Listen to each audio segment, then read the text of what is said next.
They told me the food was the test. It took me most of a cycle to understand they meant the absence of it. I came up to the Tessar Sustainment Institute on a transport that smelled of cold metal and nothing else, which should have been my first warning. I have been in a great many places where people do not have enough to eat, and all of them smell of something: wood smoke, rendered fat, the sour breath of a fermenting crock, the particular reek of a field kitchen that has been boiling bones since before dawn. A place that smells of nothing at all is a place that has decided on purpose not to eat. I did not know that yet. I knew it the way you know weather is coming, in a joint you broke years ago, without having the word for it. My name is Tom Halloran. At the time of this, I was 59 years old, and I had spent 40 of those years feeding people who, by every reasonable measure, should not have been fed. I cooked in 2 wars, on the wrong side of one of them through no choice of my own. I cooked through the long famine in the river country, where we boiled grass and old leather, and a man learned more about what is and is not food in a season than most cooks learn in a life. I ran a relief kitchen in a camp of 40,000 on a daily ration that a household pet would have sniffed and walked away from. I am not telling you this to make myself sound like much. A cook is not much. I am telling you so you understand what I knew and what these people did not, because that gap is the whole of the story. The misfiling was a small thing, the way the things that change everything usually are. My service record listed me, in the dry language of the people who keep such records, as qualified in expeditionary sustainment logistics. On a human form, that means I can feed a moving column off a broken supply line, that I know how to stretch, render, preserve, scrounge, and improvise calories where there are none to be had. The vessel clerk who processed my transfer read sustainment and read deprivation, which in their tongue are nearly the same character, the difference being a single mark that their slow, careful hands sometimes drop. So where a human reading my file would have sent me to teach quartermasters, the Institute read it as a high score on a discipline of going without, and they enrolled me as a cadet in the lean. The lean was the course that filtered them. I'd understand that by the end too. At the start, I understood only that I had been put in a long, pale hall with 198 others, and that all of them were starving, and that none of them seemed to mind. The Vesan are a tall, narrow people. I want to describe them honestly because the easy thing is to call them gaunt and leave it there, and that misses what mattered. They are built spare on purpose, the way their whole world is built. Their faces are hollow under the cheekbone, the skin drawn close, and that hollowness is not hunger to them. It is beauty, it is virtue, it is the visible proof of a body that has been taught to want nothing. A full face, a soft body, a belly with anything in it. These are obscene to a Vesan the way certain private functions are obscene to us. They metabolize like a banked fire. A Vesan can go a span of days on what would not get a human through a morning, and they are proud of this the way a man is proud of a thing he was simply born able to do and has decided is a triumph of character. Eating for them is shameful. Not forbidden, they have to take provision. They are creatures with bodies, but private, the way we are private about other necessities. A Vesan eats alone, in a closed cell, quickly, with a kind of grim dispatch, and never speaks of it, and is faintly disgusted to be reminded that anyone else does it. The idea of 2 people sitting down across a table and eating together, looking at each other while they do it, talking. They have no word for it that is not also a word for something filthy. I learned all of this slowly and through a great deal of getting it wrong. What it meant in that hall was that 200 of us were being starved by design, and I was the only one who thought there was anything to be done about it. Sustainment Provost Drayle ran the lean. He was old for a Vesan, which made him very thin indeed, a man like a length of dried sinew with eyes set deep and dark in the long skull. He had a voice that never rose because it never needed to. The room went quiet around him the way water goes still. On the first assembly, he stood at the head of the hall and he did not welcome us. He told us why we were there. "You arrive needing," he said. "You will leave needing less. The body lies to you. It tells you it must be fed and fed and fed, and the weak spend their whole lives obeying that lie, slaves to a mouth. We do not train soldiers here. We train the appetite out of the soldier until what is left can hold a line on nothing, can hold it past the point where need would have broken him, because he has unlearned need. The galaxy belongs to those who do not have to stop. You will learn to not have to stop. It was, I'll grant him, a real philosophy. I have met it before in cheaper forms. The sergeant who thinks suffering is the same thing as strength. The officer who confuses being uncomfortable with being capable. The Vesson had simply taken that instinct and built a civilization on it. And there was a truth in it, the way there's a truth in every bad idea, or no one would believe it. A body can be taught to go a long way on a little. I'd spent my life on the other side of that same truth, and the other side of it is this. A body can also be taught to make a little go a long way, which is not the same thing, and is in every way that matters the opposite. I kept my mouth shut that first day. A new cook in a strange kitchen keeps his mouth shut and learns where things are. The first thing I learned was where they put what they would not eat. There was an underclass at the Institute, a menial caste of Vesson who did the provisioning, who hauled and portioned the gray protein cake that the cadets were issued in shrinking amounts, who ran the stores. To cook, for a Vesson, is to be the lowest thing there is.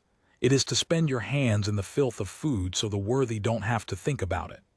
These menials were thin even by Vesson standards, worked hard, spoken to less.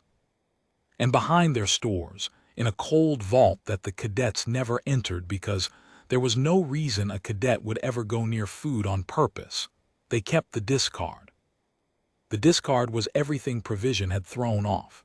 Off-spec protein the machines had rejected for color, the cull from the hydroponic racks, the bitter outer leaves and the woody stems and the split tubers, bone and trim and the gristled ends, whole crates of a thing they grew for its starch and discarded the green of, because the green was sharp and made the slow Vesson gut ache.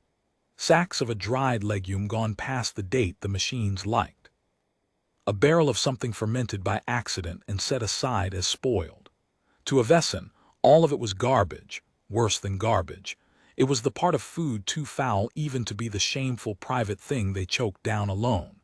To me, standing in that cold vault on my third day with a menial named Hesse watching me with the wary patience of someone who expects to be mocked, it was a pantry. It was a better pantry than I had worked with in either war.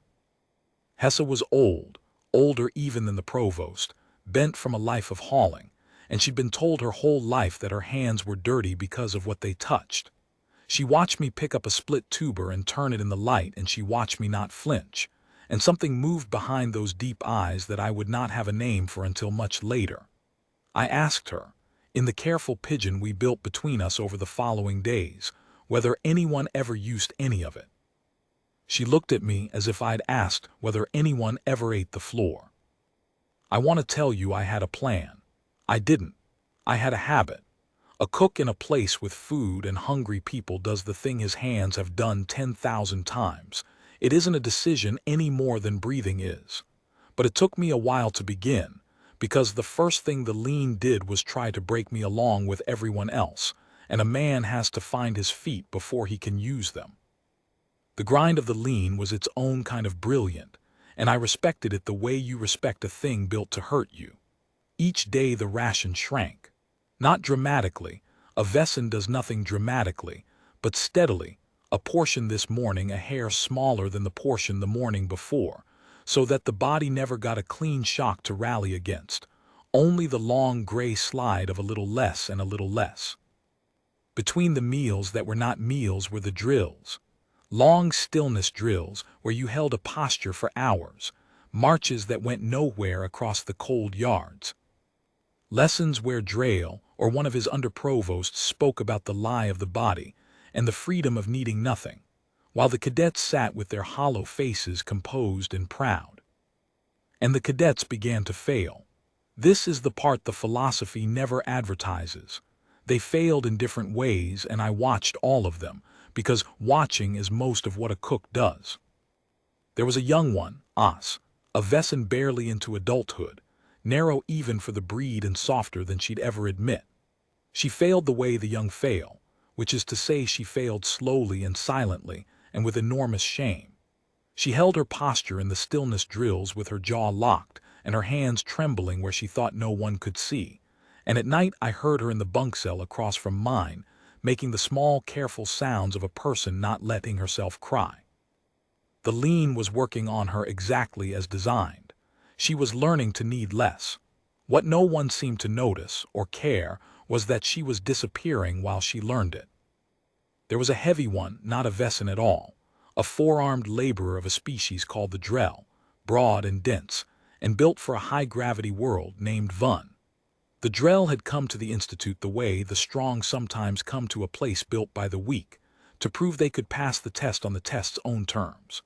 And Vun was failing worst of all, because a body like his needed real fuel the way an engine does, and the gray ration was killing him faster than it killed the spare Vesson around him. He was a powerful creature going to ruin in front of me, swaying in the drills, his four hands gone clumsy, and the Vesson looked at him with a quiet satisfaction, because here was proof of their whole creed. The big strong thing, the thing that needed breaking first. And there was Thren. Every place has a Thren. He was the star of the lean, a Vesson cadet who had taken the needing nothing to its furthest edge, who could go longer and stiller and emptier than anyone in the hall and who knew it. Where the others endured the deprivation, Thren loved it. He had made it his identity, the way a certain kind of person makes their hardness their whole self because they have nothing softer to offer. And he hated me from the first day, before I'd done anything, because I was the thing his whole creed despised made flesh, a creature that openly, unashamedly ate. The first time Thren struck me, it was over food, of course it was. I'd taken my shrinking ration to a corner of the hall and I'd done a thing no Vesson would ever do. I sat where others could see, and I ate it slowly, and I tasted it, and worst of all I salvaged. I'd noticed that the gray cake, vile as it was, had a crust the machine scored off and the menials swept away, a dry rind of the same protein gone harder in the press, and I'd asked Hesse for a sack of those scrapings, and I had begun, in the cold of my bunk cell, to do something with them. That first evening I crumbled a handful of the rind into the half-cup of water we were each allotted, with a pinch of something sharp I'd found in the discard, a dried allium thing, bitter to them, kindling to me, and I let it stand and soften while I held the cup between my hands for the warmth, and then I drank it slow. It was barely anything. It was salt and warmth and the ghost of a flavor. It was the difference between being a body that is being emptied and a body that is being fed, and that difference is not in the calories. I have watched men in a camp where the ration was identical for every soul, and the ones who sat alone and choked it cold died first, and the ones who sat together and made even the meanest version of a meal of it lived, and the difference was not in the food. I have thought about that my whole life. It is the truest thing I know, and it is the thing the Vesson had built a civilization specifically not to know. Thren saw me drink it. He crossed the hall slow and he stood over me, and his hollow face was twisted with something that I think was real disgust, and also underneath, something he'd never let himself look at. "You wallow," he said. "You sit in your need like an animal in its filth. The provost should have you culled." I looked up at him and I drank the rest of my cup, looking at him while I did it, which I knew by then was the worst thing I could possibly do, and that is why I did it.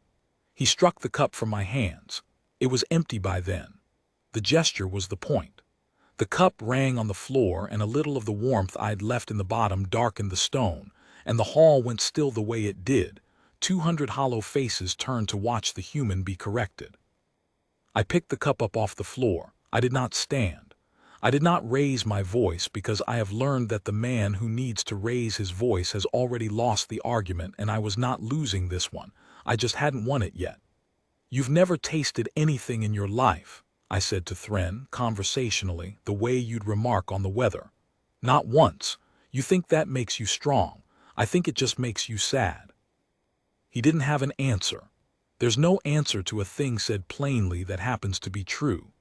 He told me again I'd wash out within the cycle, and he walked off stiff-backed, and the hall went back to its starving, and I sat with my recovered cup and thought about the cold vault behind the stores and the crates of green they threw away, and I started, for the first time, to actually plan. The deep lean came in the second span, and it was meant to be the killing stretch. Drayle cut the ration past the point of slow attrition into something with teeth. Now there was real hunger in the hall, the kind that has a smell and a sound, the kind I knew from the river country. Now the Wesen virtue was being tested for real, and the cracks I'd watched widen into breaks. A cadet collapsed in a stillness drill, folded down quietly the way they did everything, and the menials carried him out and he did not come back and no one said his name. 2 more washed out the next day, not expelled exactly. They simply stopped, sat down and could not be made to rise, and were taken away as failures, as the weak the course existed to find. The Wesen watched their cohort thin and they approved of it. This was the lean doing its work. This was the galaxy belonging to those who did not have to stop. As, the young one, was close to the edge now. I could see it in the gray of her skin, the way her hands had gone past trembling into a kind of slow stillness that frightened me more, because I'd seen it before and I knew what came after it. And Vun the Drell had stopped being able to stand for the full drills, lowering himself between them, his 4 great arms slack, a strong creature being murdered slowly by a philosophy. The provost would have called both of them proof. I called them patience. So I did the thing my hands knew how to do, and I started feeding them. And I did it in secret because secrecy was the only way it would be allowed to work. The discard vault was the key, and HFY was the lock. I'd spent the span building something with that old menial that the Institute would never have understood, because it was built entirely out of food, which to them was filth, which meant it was built in a place they refused to look. I'd shown her things. Small things. I'd taken the bitter green they threw away, and I'd shown her that if you cut it fine and let it stand in salt water overnight, it lost the edge that hurt the Wesen gut, and what was left was not garbage but a vegetable, sharp and good. I'd taken the spoiled fermented barrel that disgusted her and I'd tasted it. She watched me taste it the way you'd watch a man drink poison, and I'd shown her it wasn't spoiled at all. It was finished. It was the thing 100 human cuisines are built on, a deep sour brine full of exactly the life a starving body craves. She had spent her whole existence ashamed of her hands and the things they touched, and an alien had walked into her vault and treated those things, and by extension her, as if they were worth something. I think that was the first time in this whole business that I did anything that mattered, and it had nothing to do with cooking. It had to do with looking at a person everyone else refused to see. So HFY let me into the vault at night, and she began, hesitantly, to help me. And in the dark behind the stores I built a kitchen out of nothing. A single salvaged heating element. A few vessels meant for hauling. A flame I coaxed from a fuel cake the menials used to render disposal. And I cooked. The first real thing I made was for Vun, because Vun was dying fastest. I took bone, there were always bones, the trim, the gristled ends no Wesen would touch, and I cracked them and I put them in water with that finished brine and the sharp greens and a knob of rendered fat I'd cooked out of the discard, and I let it go all night, low. The way you do when you have nothing but time and refuse and the will to turn one into the other. By the cold hours it was a broth. It was dark and it had body and it smelled in that vault like the first real thing that place had ever smelled of. I carried a vessel of it to Vun in his bunk cell in the dead of the night, and I made the big Drell drink it, and I watched 400 years of his species' high-gravity instinct recognize what was being put into it, and I watched the creature come back from somewhere far off. He didn't say anything. He drank it and he looked at me with eyes that had been going dark and were now, slowly, lighting, and he gripped my forearm with one of his great hands, hard enough to bruise, which I understood was the entire speech. The next morning Vun stood for the full drill. The Wesen noted it and were faintly displeased, the way you'd be displeased at a stain you thought you'd removed. I did the same for As, and for a handful of others I'd marked as close to the edge, not the strong ones, Not Thren and his kind who were riding their hardness toward the finish, but the failing ones, the ones the course was about to throw away. I fed them in the dark in their cells, broth and brined green, and a porridge I learned to make of the spoiled legumes simmered soft, small, careful meals smuggled through a starving academy. And I told each of them the same thing: tell no one, and in the drills fail a little. Don't recover too fast. Stay near the edge where they expect you, just don't go over it. Because the moment the provost saw a cadet pull back from the brink, he'd know something was wrong, and the wrongness was me. For a span it worked. The cohort that should have kept thinning held. The cadets who should have folded in the deep lean stayed on their feet, gray and hard-eyed and starving and in secret fed. And I learned the rhythm of that double life, the cook's old rhythm of the long night and the watched day, and for a little while I let myself think I might get them all the way through this thing in the dark, quiet, with no one ever the wiser. That was foolish of me, and I knew better, and I did it anyway, because the alternative was to let people die to prove a point, and I have never once in my life been able to do that. It was Thren who found me out, of course. The hard ones always do, because they're watching the edge cases too, for the opposite reason. Thren was riding his own hunger toward the top of the cohort, and he could not understand why the soft ones, the ones he'd already filed as washouts, were still there. It offended his sense of how the world was supposed to work. The weak were supposed to break. That was the entire promise. So he started watching, the way I'd been watching, and one night he watched the wrong cell, and he saw me carry a covered vessel to Os's door. He didn't strike me this time. He was past striking me. He went to the provost.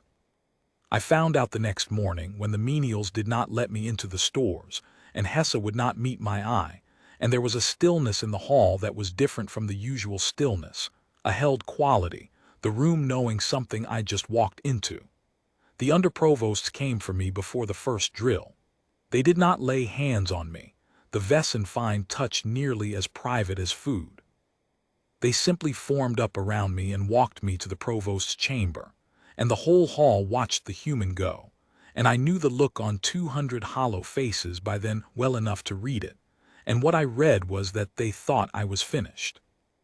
Drael's chamber was as bare as everything else about him.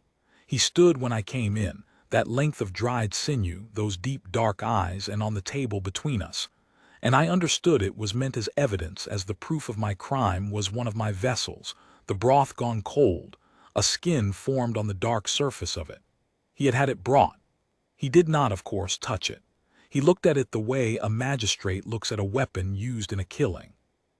"You have been feeding them," he said. There was no question in it. "I have," I said. "You have contaminated the trial." His voice did not rise, it never rose. The lean exists to find the ones who can do without. You have hidden the ones who cannot behind your filth. You have taken cadets this institute had identified as weak, and you have propped their weakness up with, and here the smallest pause, the Wesen recoil, with food, communal food, made by your hands and put in their mouths in the dark like a vice. Do you understand what you have done? You have not saved them. You have damned them. You have taught them they can need, and need is the thing we exist to burn out. The galaxy will kill them now because you taught them to be slaves to a mouth, and you will not be there with your pot.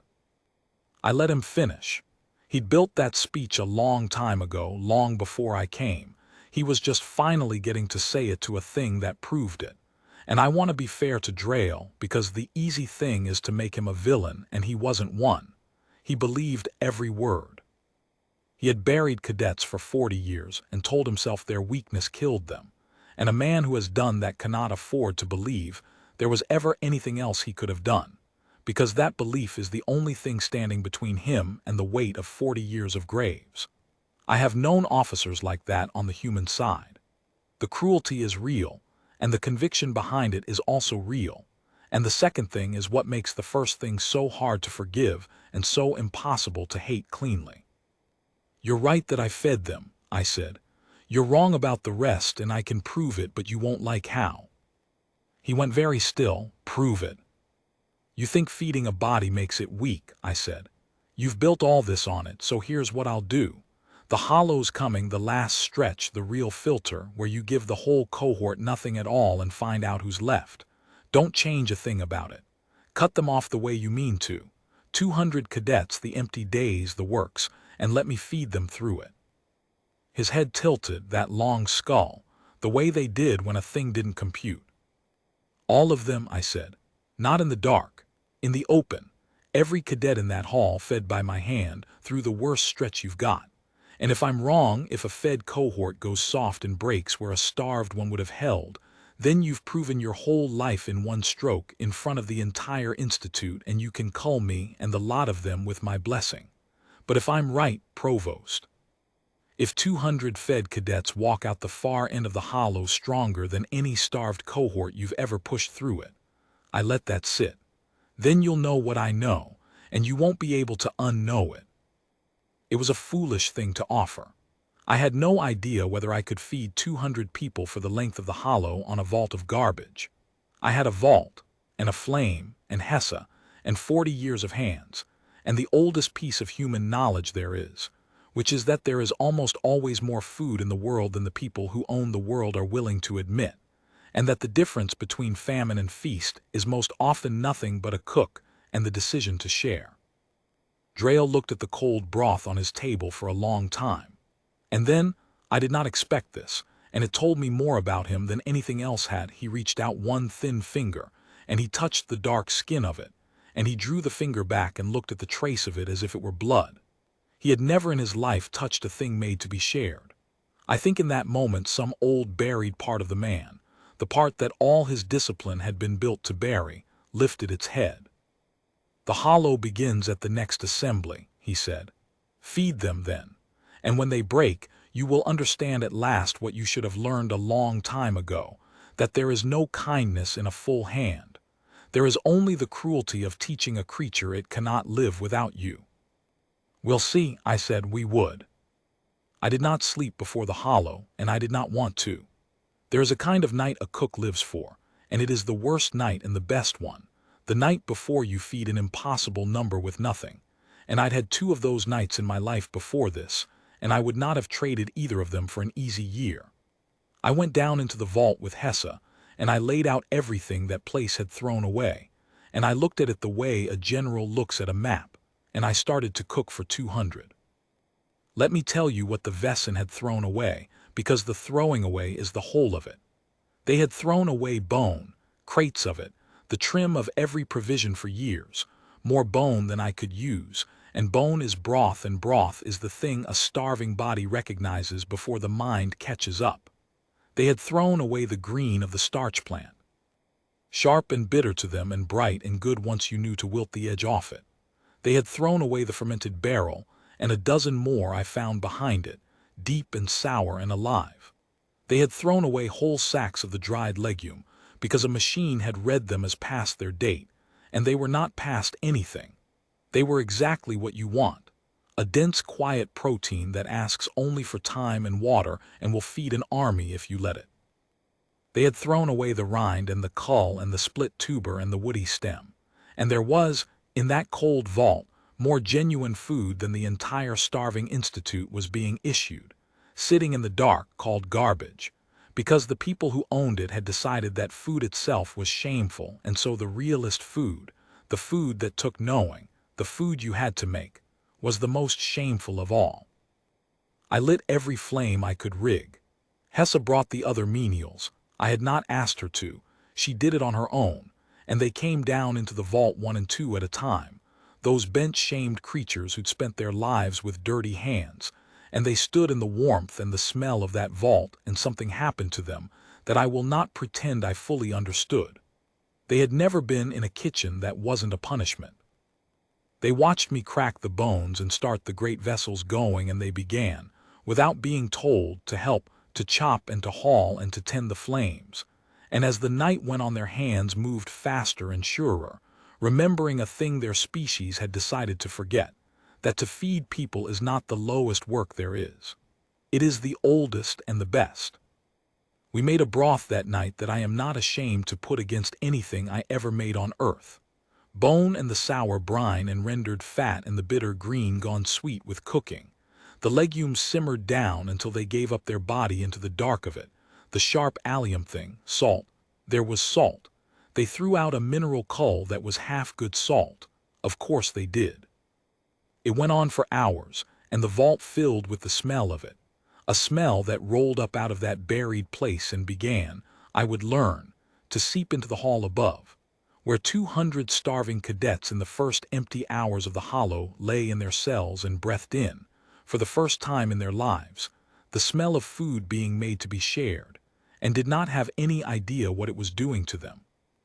By the cold hours before the assembly we had it.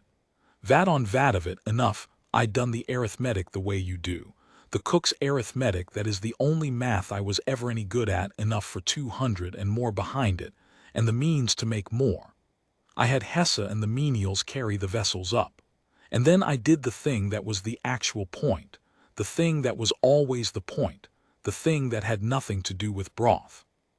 I had them set it out in the hall, in the open, long vessels down the center of that pale, starving room, steam rising off them in the cold, and the smell of it everywhere now, undeniable, and 200 cadets woken from the first night of the hollow to find the one thing their entire civilization had taught them to be ashamed of laid out in the middle of the room and waiting. Drayle was there. He'd come to watch me fail, to watch the Fed cohort go soft, to be proven right in front of the Institute.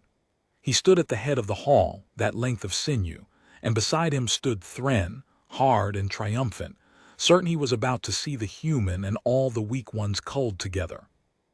And the cohort woke and rose and stood, 200 hollow faces, and they looked at the steaming vessels and they did not move, because to approach was to do the unthinkable, to eat where others could see, to knead in the open, to be filth in front of the provost and the whole of the lean. So I went first. Of course I went first. A cook always eats first. It's how they know it isn't poisoned, and it's how they know it's good, and it's how you tell a frightened room that there is nothing to be ashamed of here. I took a vessel and I filled it and I stood in the middle of that hall and I ate slowly, in front of all of them, in front of the provost, looking at them while I did it. And then I filled a second vessel and I carried it to Os, the young one who'd been close to the edge for a span, and I put it in her hands in the open, and I said, loud enough for the hall, eat. You don't have to do it in the dark anymore. And the girl looked at me, and she looked at the provost, and she looked at the broth, and 40 years of shame fought one warm vessel and lost, and she drank. In front of everyone. The first vessel in that hall to eat in the open in the whole history of the place, and she did it because a starving creature is, in the end, more honest than a philosophy. After that it broke open. Vun came next, the great Drell, 4 hands around a vessel, and he didn't bother with shame, he never had. He drank deep and he made a sound, a low rumble that was the closest thing to joy that hall had ever held. And then the cadets I'd fed in secret, who knew already, who came because they were not afraid of the thing anymore. And then the others, the ones who'd never tasted anything, the hard, proud ones, drawn by the smell and the sight of their cohort doing the forbidden thing and not being struck down for it. And one by one and then in a rush they came to the vessels in the center of the room and they ate. Together, looking at each other. 200 people who had been taught their whole lives that to knead was to be filth, sitting down in the open and being fed and discovering, most of them for the first time, that the thing at the center of the table is not shame. It is the opposite of shame. It is the oldest and warmest thing there is, and they had been starved of it longer than they'd been starved of food. I have fed a great many people in my life. I have never seen anything like that room. Thren did not eat. He stood at the head of the hall beside the provost, and he watched his whole creed dissolve into a warm crowd, and his hard face worked, and I watched him fight it the way Os had fought it, and I knew he would lose the same way, because the body does not care about the things we build to deny it. He held out longest of anyone. He held out until the hall was full of the low sound of 200 people eating together, a sound that none of them had a word for, and all of them, I think, recognized in some buried animal way as the sound a people is supposed to make. And then Thren, the star of the lean, the hardest creature in that place, walked stiff-legged to the nearest vessel, and his hands were shaking, and he filled it, and he turned his back to the room so no one would see, the old shame still on him even now, and he drank. And his shoulders shook, and it was not from the cold. I let him keep his back to us. A man should be allowed to lose that particular war in private the first time. The hollow ran its full stretch, exactly as Drayle had said it, the empty days, the works, except that every day of it in the open in the center of the hall I fed them. The cohort did not thin. Not one more cadet fell. They held through the hollow the way no starved cohort had ever held, harder and steadier and clearer than any class the lean had ever filtered. Because a fed body is not a weak body. It is a strong one. And a fed body that has been fed by its own hands among its own people is the strongest thing in the galaxy. And the Vesen had spent their entire history proving the opposite to themselves with the corpses of the cadets they could have saved. Drayle watched all of it. He did not stop it.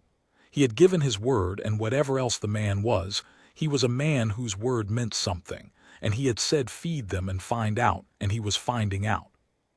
And on the last day of the hollow, when the cohort stood 200 of them, where his trials had never left more than a fraction standing, all of them on their feet, hard-eyed and fed and unbroken, I watched the provost look at his unfiltered, unkilled, unthinned class, and I watched 40 years of graves rise up behind his eyes, and I knew exactly what he was feeling, because I would not wish it on anyone. He was understanding that he had not been right. And the cost of him having been wrong was a number he would now have to carry, and it was a large number, and most of it was already in the ground. He came to me after, just the two of us in that bare hall, the vessels cold now and waiting to be filled again. He stood a long time before he spoke. "You said I would not be able to unknow it," he said. "I did. I have buried 411 cadets," Drayle said. His voice did not rise, it never rose, but it had a thing in it now that had not been there before, a crack you could have lost your hand in. I told their families it was weakness. I told myself it was the lie of the body that they could not do without, that the doing without was the whole worth of the thing. And you came, and you fed 200 through the hollow on what we threw in the dark, and not one of them fell. He looked at the cold vessels. It was never that they could not do without. It was that no one ever taught us to make enough. We made a virtue of the empty hand because we never learned to fill it. We called your filling it weakness, because the alternative was to look at the graves and understand whose hands they were on. I didn't say anything to that. There's nothing you say to a man arriving all at once and 40 years late at the worst true thing about himself. I have been there. You let him stand in it. It's his to stand in. "Teach them," he said finally.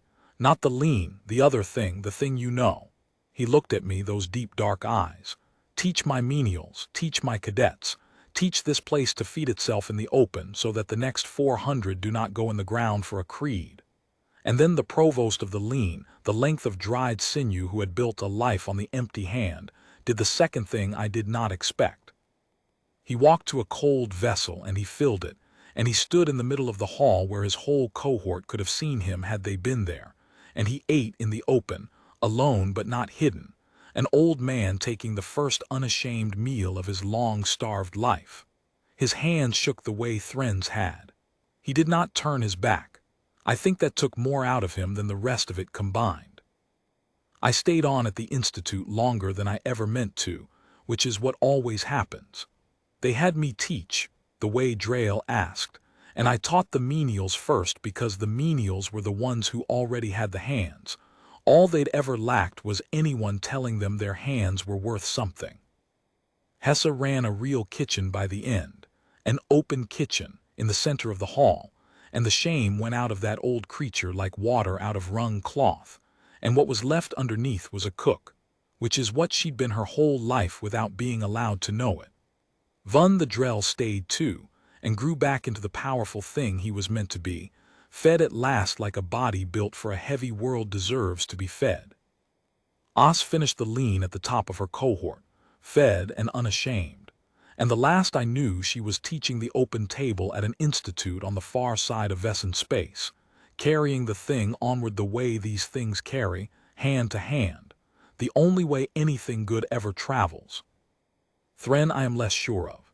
He finished too, and he was changed, but a man does not unmake his whole self in a season, and I think the war he started losing with his back turned to the hall is one he is still fighting. The last time I saw him, he was eating in the open with others and not enjoying it and not hiding it either, which is about as much as you can ask of a hard man in one lifetime. It was enough. It is usually enough. And Drail I think about most. He changed the lean not into something soft, he was too much himself for that, but into something true. The core still tested whether a cadet could go without. The galaxy is hard and there are stretches where a body must.